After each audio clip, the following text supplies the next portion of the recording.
Puji Tuhan, kita berjumpa lagi di Renungan 79. Kita akan sama-sama mengucapkan salam revival. Revival, berubah, berkarya, dan menjadi berkat. Saya percaya di mana Bapak Ibu berada, kita semua terus ada di dalam perhatian, ada di dalam perlindungan Tuhan. Tuhan Yesus memberkati kita semua. Puji Tuhan, kita akan merenungkan kebenaran firman Tuhan yang terdapat di dalam Amsal 11 ayatnya yang ke-14. Amsal 11 ayat yang ke-14 firman Tuhan berkata, "Jikalau tidak ada pimpinan, jatuhlah bangsa, tetapi jikalau nasihat banyak, keselamatan ada." Puji Tuhan, kebenaran firman Tuhan pada saat ini saya beri judul, "Jangan anti nasihat." Manusia sebagai makhluk sosial, artinya saudara dan saya membutuhkan orang lain di dalam kehidupan kita. Saya kira tidak ada manusia yang dapat hidup sendiri. Tidak ada manusia yang dapat tidak membutuhkan orang lain di dalam kehidupannya. Kita tidak dapat hidup sendiri. Ayat ini secara tidak langsung memberi kita pengertian bahwa kita perlu orang lain di dalam kehidupan kita. Dikatakan bahwa kita perlu nasihat orang lain di dalam kehidupan kita. Saudara mungkin hari ini adalah seorang pemimpin, seorang pimpinan di dalam sebuah perusahaan. Saudara mungkin dalam pekerjaan atau usaha, saudara adalah leader. Bahkan saudara mungkin di dalam keluarga saudara, saudara adalah pemimpin atau kepala keluarga di dalam satu keluarga. Firman Tuhan katakan kita perlu nasihat orang lain.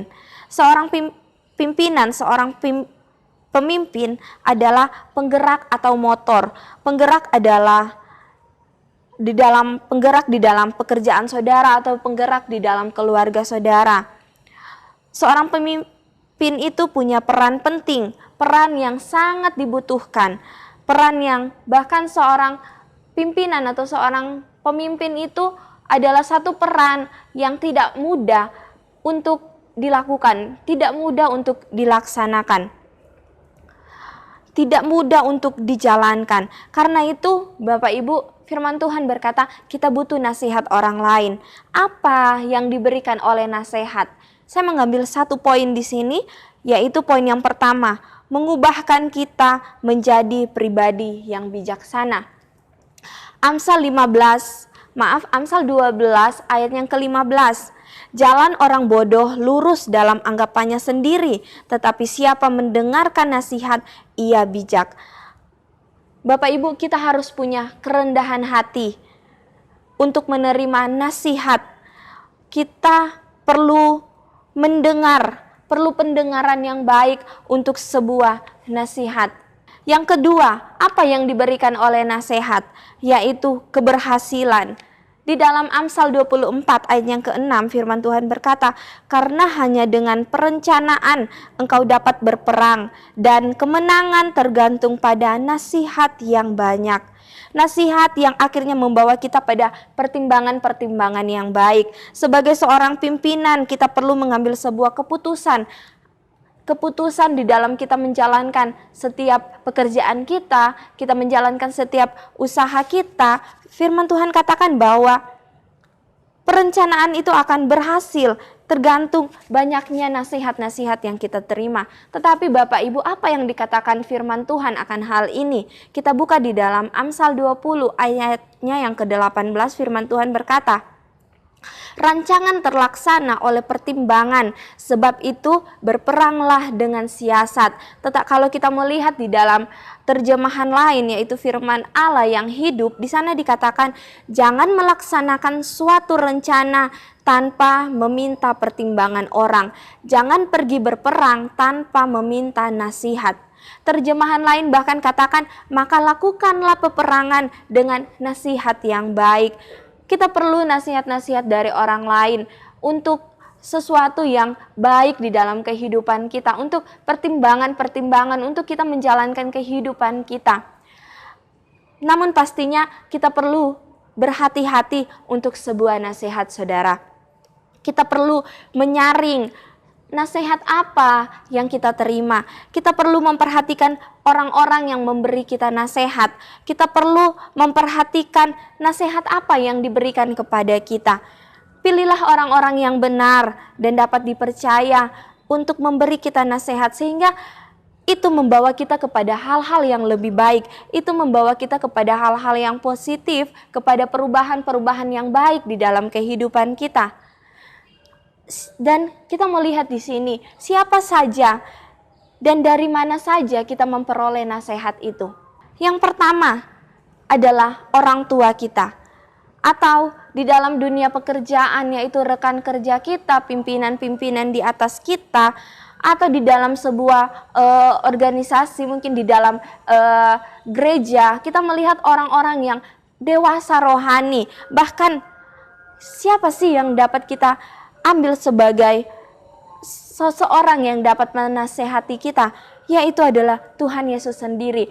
Yesus dikatakan adalah penasehat yang ajaib. Kita dapat menerima nasihat Tuhan melalui firman Tuhan yang kita baca, melalui firman Tuhan yang kita dengar, melalui hamba-hamba Tuhan yang menyampaikan kebenaran firman Tuhan, atau di dalam renungan-renungan yang kita dengar, yang kita saksikan di media sosial. Bahkan Bapak Ibu, saat ini kita sedang mendengarkan nasihat Tuhan, bahwa nasihat Tuhan pada saat ini jangan kita menolak nasihat yang diberikan oleh Tuhan. Jangan kita anti nasihat, tetapi marilah kita terima setiap nasihat-nasihat yang diberikan oleh Tuhan melalui kebenaran firman Tuhan, agar kita menjadi pribadi-pribadi yang lebih baik, agar di dalam kehidupan kita terus berubah ke arah yang lebih baik, kepada perubahan-perubahan yang positif di dalam kehidupan kita.